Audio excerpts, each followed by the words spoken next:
Big shop phone tapping కేసులో విచారిస్తామని SIT నోటీసులు, నందినగర్లోని ఇంట్లో నోటీసులు అందించిన అధికారులు. కానీ ఇప్పుడు బిజీ, మరొక రోజు ఎర్రవల్లికి రండిని సిట్కు కేసీఆర్ రిప్లై ఇచ్చినట్టుగా కూడా మనకి తెలుస్తుంది. అది ప్రచురించారు. ఫోన్ ట్యాపింగ్ కేసులో మరో కీలక పరిణామం చోటు చేసుకుంది. మాజీ సీఎం బీఆర్ఎస్ అధినేత కేసీఆర్కు సిట్ నోటీసులు జారీ చేస్తుంది. శుక్రవారం విచారణకు రావాలని నోటీసుల్లో పేర్కొన్నారు. నందినగర్లోని ఆయన నివాసంలో నోటీసులు అందించారు. ఫోన్ ట్యాపింగ్ కేసులో సిట్ దూకుడుగా ముందుకు వెళుతుంది. మరి ఇప్పుడే మాజీ మంత్రులు కేటీఆర్, హరీష్ రావును విచారించగా తాజాగా బీఆర్ఎస్ అధినేత మాజీ ముఖ్యమంత్రి కేసీఆర్ కూడా నోటీసులు జారీ చేసింది. గురువారం నందినగర్లోని కేసీఆర్ నివాసానికి వెళ్లిన సిట్ అధికారులు నోటీసులు అందజేశారు. శుక్రవారం మధ్యాహ్నం 3 గంటలకు విచారణ చేస్తామని నోటీసుల్లో పేర్కొన్నారు. వయసు రీత్యా విచారణ కోసం పోలీస్ స్టేషన్కు రావాల్సిన అవసరం లేదని, మీరు కోరిన చోట విచారిస్తామని కేసీఆర్కి తెలిపారు. మరి కేసీఆర్ ప్రస్తుతం ఎర్రవల్లిలోని తన ఫామ్ హౌస్లో ఉన్నారు. ఇప్పుడు కాదు, ఇంకొక రోజు ఎర్రవల్లి రండి అని కేసీఆర్ లేఖ రాయటం జరిగిందని కూడా ప్రచురించారు. ఫోన్ ట్యాపింగ్ కేసులో విచారణకు రావాలని కోరినప్పటికీ కూడా సిట్ నోటీసులు కేసీఆర్ రిప్లై పంపారు. శుక్రవారం విచారణ రాలేనని పోలీసులకు తెలిపారు. తాను ఎర్రవల్లిలో విచారణ చేయాలని కోరారు. మున్సిపల్ ఎన్నికలకు సంబంధించిన నామినేషన్లు చివరి తేదీ అయినందున విచారణకు రాలేనని వివరించారు. మాజీ సీఎం ప్రతిపక్ష నేతగా విచారణకు పూర్తిగా సహకరిస్తానని కేసీఆర్ వెల్లడించారు. 160 సిఆర్పిసి కింద విచారణను ఒకే ప్రాంతంలో చేయాలని నిబంధనలు లేవని పేర్కొన్నారు. భవిష్యత్తులో నోటీసులన్నింటినీ ఎర్రవల్లికే పంపాలని ప్రత్యుత్తరంలో కేసీఆర్ కోరారు.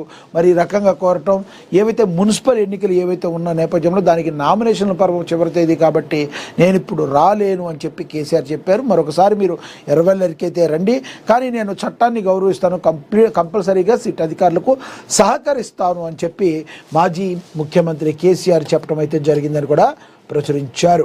ఇక మేడిగడ్డ బ్యారేజ్కు కేంద్రం రెడ్ అలర్ట్ జారీ చేసింది. కేటగిరీ 1 ప్రమాదకర డ్యాంగా మేడిగడ్డ గుర్తింపు.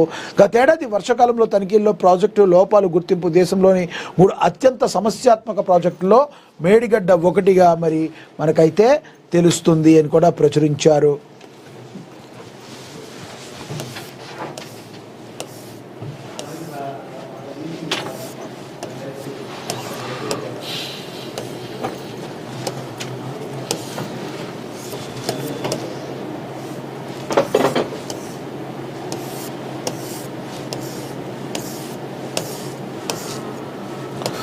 తెలంగాణలోని మేడిగడ్డ బ్యారేజ్ భద్రతపై కేంద్ర ప్రభుత్వం లోక్సభ వేదికగా తీవ్ర హెచ్చరికలు జారీ చేస్తూ దీన్ని అత్యంత ప్రమాదకరమైన కేటగిరీ 1 డ్యామ్గా ప్రకటించింది.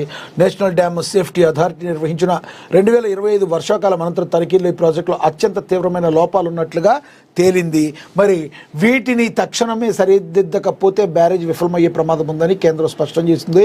దేశవ్యాప్తంగా గుర్తించిన 3 అత్యంత సమస్యాత్మక ప్రాజెక్టులో మేడిగడ్డ ఒకటని కేంద్రం తెలిపింది. మేడిగడ్డ విషయంలో తక్షణ రక్షణ చర్యలు చేపట్టాల్సిన బాధ్యతను రాష్ట్రానికి అయితే సూచించింది. ప్రాజెక్టు భద్రతను నిర్ధారించడానికి సంబంధించిన విపత్తులను నివారించడానికి తక్షణ చర్యలు అవసరమని కేంద్రం అయితే పేర్కొంది. ఎటువంటి పరిస్థితుల్లో ఏదైతే పిల్లర్ కుంగిందో అక్కడి నుంచి కూడా చాలా ప్రాబ్లమ్స్ ఉన్నాయని, అందులోనూ ఇది కేటగిరీ 1లో ఉందని చెప్పి కేంద్రం చెప్పడం మరి సమస్యాత్మకంగా ఉందనడానికి ఇది ఒక మచ్చుతునగ్గా మనమైతే చెప్పొచ్చు. మరి ఈ రకంగా మేడిగడ్డ మరి సరిగ్గా చేసుకోవాల్సిన బాధ్యత రాష్ట్ర ప్రభుత్వం మీద ఉందని చెప్పి కేంద్ర ప్రభుత్వం గుర్తు చేస్తుంది. ఇక మున్సిపల్ ఎన్నికల ప్రచారానికి కాంగ్రెస్ స్టార్ క్యాంపెయినర్లు జాబితాలో సీఎం, మంత్రులు, పీసీసీ చీఫ్. మనందరికీ తెలుసు, మరి ముఖ్యమంత్రి రేవంత్ రెడ్డి ఎవరైతే ఉన్నారో తన భుజస్కంధాల మీద వేసుకొని ప్రతి విషయంలోనూ ప్రతి ఎన్నికల్లోనూ ప్రజల ముందుకు వెళుతూ ప్రభుత్వం ఏం చేసింది, ఏం చెయ్యబోతుంది, రాష్ట్ర ప్రభుత్వం కాంగ్రెస్ పార్టీ మీకు ఏ విధంగా అండగా ఉండబోతుందని తెలియజెప్పడానికి తన భుజస్కంధాల మీద వేసుకుంటున్నారు. అదేవిధంగా మంత్రులు కూడా మేము సైతం అంటూ మరి చెయ్యి కలిపి కాంగ్రెస్ పార్టీ ముందుకైతే వెళుతుంది.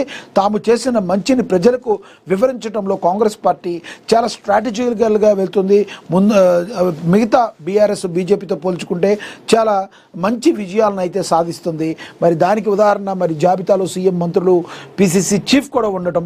ప్రస్తుతం జరుగుతున్న మున్సిపల్ ఎన్నికల్లో పార్టీ తరఫున ప్రచారం చేసే స్టార్ క్యాంపెయినర్ల లిస్టులో కాంగ్రెస్ ప్రకటించింది. ఈ మేరకు గురువారం TPCC chief MLC Mahesh Kumar Goud 20 మందితో కూడిన జాబితాను రాష్ట్ర ఎలక్షన్ కమిషనర్కి అందించారు. ఈ స్టార్ క్యాంపెయినర్ల జాబితాలో పార్టీ రాష్ట్ర incharge Meenakshi Natarajan, CM Revanth Reddy, TPCC chief Mahesh Kumar Goud, deputy CM Bhatti Vikramarka, మంత్రులు ఉత్తమ్ కుమార్ రెడ్డి, దామోదర రాజు నరసింహ, దుద్దిళ్ల శ్రీధర్ బాబు, కోమటిరెడ్డి వెంకటరెడ్డి, పొన్నం ప్రభాకర్, ధనసరి అనసూయ సీతక్క, కొండ సురేఖ, తుమ్మల నాగేశ్వరరావు, పొంగులేటి శ్రీనివాసరెడ్డి, జూపల్లి కృష్ణారావు, జి వివేకానంద, అడ్లూరి లక్ష్మణ్ కుమార్, వాగేటి శ్రీహరి, మొహమ్మద్ అజారుద్దీన్, సిడబ్ల్యూసీ ప్రత్యేక ఆహ్వానితులు వంశీచంద్ర రెడ్డి, మాజీ ఎంపీ హనుమంతరావు, వీళ్ళందరూ కూడా స్టార్ క్యాంపెయినర్లుగా ఉండి కాంగ్రెస్ పార్టీ గెలుపు కోసం కృషి చేస్తానికి మరి తమ సాయి శక్తులను కూడా మరి వాడుతున్నారు.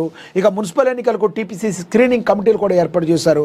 మున్సిపల్ ఎన్నికల స్క్రీనింగ్ కమిటీలో టీపీసీసీ ప్రకటించింది. ఈ మేరకు గురువారం టీపీసీ చీఫ్ మహేష్ కుమార్ గౌడ్ జాబితాను విడుదల చేశారు. ఈ స్క్రీనింగ్ కమిటీలను పార్లమెంట్ నియోజకవర్గాల వారీగా నియమించారు. కమిటీలను పార్లమెంట్ ఇన్ఛార్జి మంత్రి చైర్మన్గా, పార్లమెంట్ పరిధిలో డీసీసీ అధ్యక్షులు, కన్వీనర్లు, ఎంపీలు, ఎమ్మెల్సీలు, ఎమ్మెల్యేలు, నియోజకవర్గ ఇన్ఛార్జీలు, కార్పొరేషన్ చైర్మన్లు అందరూ కూడా మరి దీనిలో పాలు పంచుకుంటున్నారు. ఎటువంటి పరిస్థితుల్లో మున్సిపల్ ఎన్నికల్లో కాంగ్రెస్ పార్టీ సత్తా చాటడానికి మేము సైతం అంటూ మంత్రులందరూ కూడా ముందుకు కదలటం కాంగ్రెస్ పార్టీ విజయాలకి కొనసాగుతుంది అనడానికి ఇదొక మనం ఉదాహరణగా చెప్పచ్చు. చూడాలి. అయినా మున్సిపల్ ఎన్నికల ఓటర్ నాడి ఏ విధంగా ఉండబోతుంది, మున్సిపల్ ఎన్నికల్లో మరి జిహెచ్ఎంసీ ఎన్నికల్లో కావచ్చు, ఈ ఎన్నికల్లో మరి ఓటరు ఏ విధంగా మరి ఎవరికి ఏ పార్టీకి జై కొట్టబడుతున్నాడని మరి కొన్ని రోజుల్లో మనకు ఒక క్లారిటీ వచ్చే అవకాశం అయితే ఉంది.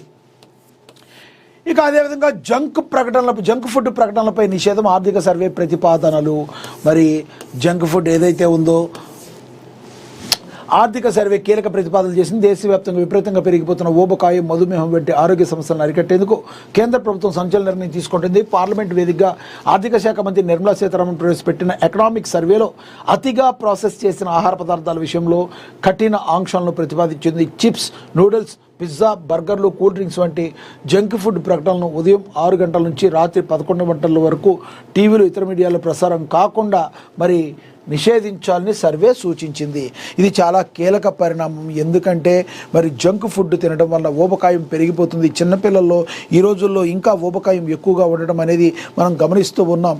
మరి అలాంటి ఫుడ్ మరి తినకూడదు అని చెప్పి మరి డాక్టర్లందరూ కూడా ఎప్పటికప్పుడు చెప్తారు. అయితే ఇలాంటివి యాడ్స్ కూడా ఎంతో ప్రభావితాన్ని చూపిస్తాయి. కాబట్టి మార్నింగ్ ప్రసార మాధ్యమాల్లో మార్నింగ్ 6 o'clock నుంచి ఈవినింగ్ నైట్ 11 o'clock వరకు కూడా మరి రాత్రి 11 గంటల వరకు కూడా టీవీలో ఇటువంటి యాడ్లు వేయకూడదు, ఈ జంక్ ఫుడ్ యాడ్స్కి దూరంగా పెట్టాలని చెప్పి కేంద్ర ప్రభుత్వం నిర్ణయం తీసుకుంది. ఇది ఒక ఆహ్వానించదగ్గ విషయం. ఎందుకంటే ఆరోగ్యంగా మనం ఉన్నప్పుడు మాత్రమే మరి మంచి వికసిత భారత్ అనేది ముందుకు వెళుతుందని చెప్పి